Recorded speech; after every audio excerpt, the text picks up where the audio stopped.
One of the things that we should be concerned about in the age of social media, in the age of self-help gurus, in the age of the proliferation of therapy and therapy culture, and we're not saying anything's wrong with therapy, but therapy culture, is the reduction of Islam and the instrumentalization of Islam. When Islam simply becomes a tool for some type of thing that you're after in the dunya, whether it's healing, it could be good things in and of itself. We can call it the yogification of Islam. People just show up and they do these things and they talk about these things that are in the Quran and in the Sunnah, but we're only using it to reduce stress. We're only using it to heal from a trauma. We're only using it in this way. That cheapens it. That takes it away. We actually put ourselves in the driver's seat in that scenario, and that's not literally Islam. Islam is submission, right?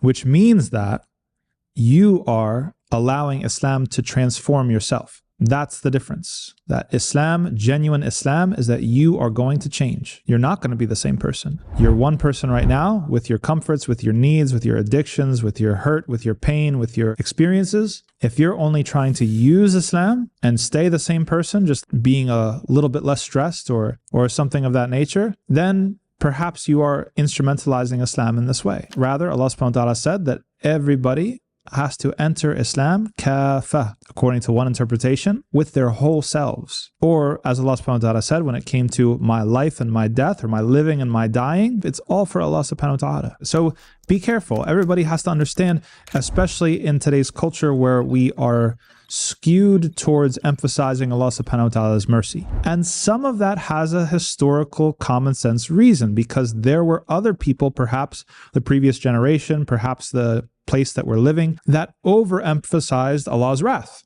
Absolutely, that happened. But the solution is not to go to the other extreme. The solution is not now to just everything is lovey-dovey, Islam cuddly, Islam cute, and that it's just about feeling good. A good coach or a good teacher or mentor is going to be able to find that sweet spot where you are being affirmed and challenged. I was just in a masjid in New York City and they had a, mashallah, very, very nice gym.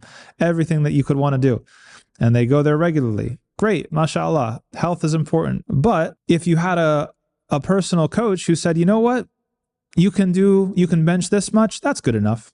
You can do so many push-ups, why don't you stop there? We don't want to hear that from a trainer or a coach. We want motivation, like, come on, you can do more, to push ourselves because we want to change, we want to transform. But nor would we want someone who's only going to challenge us. So if you have a personal trainer or a coach that's like, you're worthless, you're nothing, you can't do anything, like that's the opposite extreme, right? We need someone who's going to be like, good job, push through a little bit more, come on, let's try to do 20% more than last time. And so that's how we should expect things to be with Islam. Islam is not going to tell you that you are fine. Everything that you're doing right now and everything that you think about everything and everything that you feel is completely valid and fine. No, it's not going to.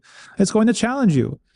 Like, you might feel a certain way about this, but you're wrong. That you have to submit yourself to what Allah subhanahu wa ta'ala wants. But then it's not going to be like that for everything. There's going to be things that align with who you were or who you are or your, whatever, your history or experience. There's going to be other things where it departs. That's exactly the work to do. The work to do, it's a dirty word in today's society, is conform. Islam is about conformity. Yes, it is. It's about conforming yourself to what Allah subhanahu wa ta'ala wants. That's the meaning of Islam.